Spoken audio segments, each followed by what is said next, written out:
Imagine a single storm that rages for 12 straight hours. Well, on April 25th, that's exactly what went down in North Texas. A monstrous supercell thunderstorm was born, and it left a huge scar of destruction across the state. So, how on earth does an event like this happen? Let's dig in and trace the life of this storm, from a single cloud to a regional disaster. All right, so here's how we're going to break this down. First, we'll look at the science, that loaded gun atmosphere that set the stage. Then we'll track the supercell's incredible 12-hour rampage, see the devastating impact of the tornadoes it unleashed, and look at how first responders jumped into action. And finally, we'll ask what this whole event really teaches us about where we're most vulnerable. You know, every massive storm starts with the right ingredients in the atmosphere. And on this particular day over North Texas, the conditions weren't just right, they were, frankly, perfect for a catastrophe. In fact, meteorologists had this chillingly accurate description for it: a loaded gun. And that phrase just perfectly captures the raw, explosive energy that was coiled up in the atmosphere, just waiting for a trigger to be pulled. All that power made the air dangerously unstable. So how do scientists actually measure a storm's potential? Well, they have a metric for it called CAPE. Now, don't worry about the complex formula you're seeing here. What's really important is what it represents. Just think of it as a way to quantify the amount of fuel a storm has to work with. So CAPE stands for convective available potential energy, but in simple terms, it's just a measure of the raw fuel available to a growing thunderstorm. It's the energy that powers its updrafts and makes it explode in size and strength. An even better way to think about it, it's literally the rocket fuel for a thunderstorm. And on this day, North Texas had an absolutely extreme amount of it. We're talking values between 3,000 and 4,000 joules per kilogram, which is just off the charts high. All that fuel was about to ignite. With that much atmospheric fuel just sitting there, a storm was pretty much inevitable. But what formed wasn't just any storm. It was a single, monstrous supercell that went on a 12-hour rampage across the entire region. Just look at this timeline. It shows the storm's relentless 12-hour journey.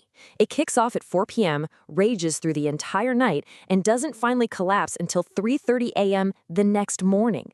That's nearly half a day where one single storm system was carving a path of destruction across county after county.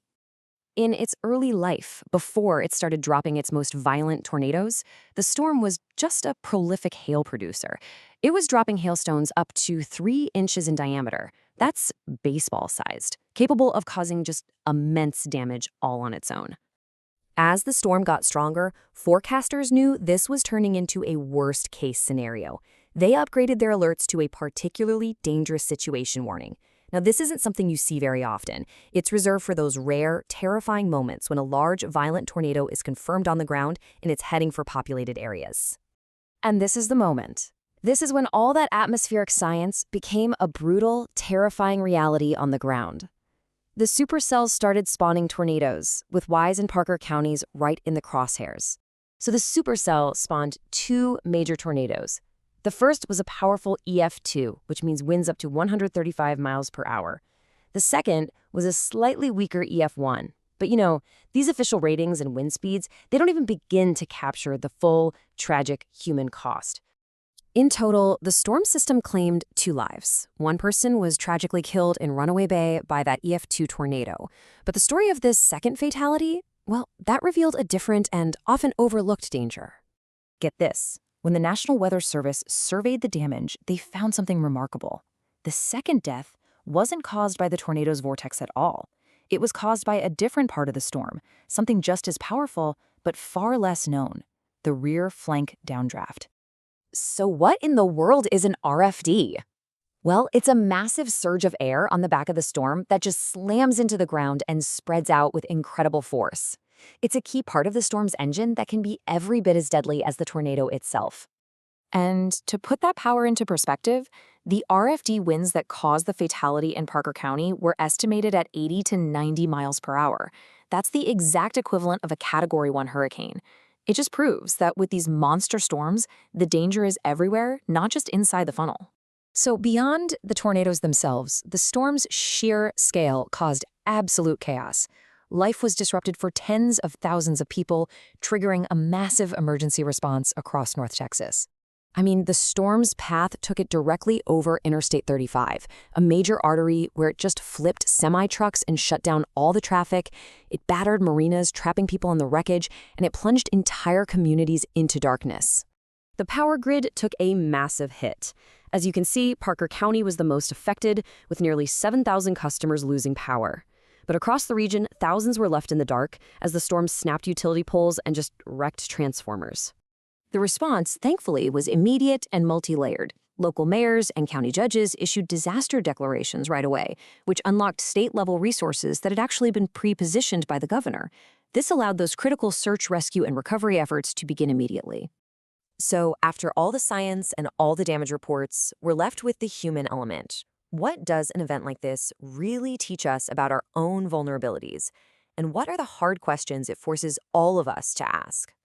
Perhaps the most heartbreaking lesson from this event is where the fatalities occurred. Both were in manufactured homes. It's such a stark reminder that a storm's power is relative. An EF2 might only strip the roof from a well-built house, but for a mobile home, it can be completely unsurvivable. This really highlights a tragic intersection of meteorology and economics, where often the most affordable housing is also the most vulnerable. And beyond the fatalities, the storm left deep scars. In Wise County alone, 20 families were displaced, their homes just rendered uninhabitable. For a small community like Runaway Bay, that is a devastating, devastating blow. And this brings us to the final, and really the most important question. We're getting so much better at forecasting these storms, but that's still only half the battle. So when the next loaded gun atmosphere inevitably forms, what will we have done to ensure a different outcome?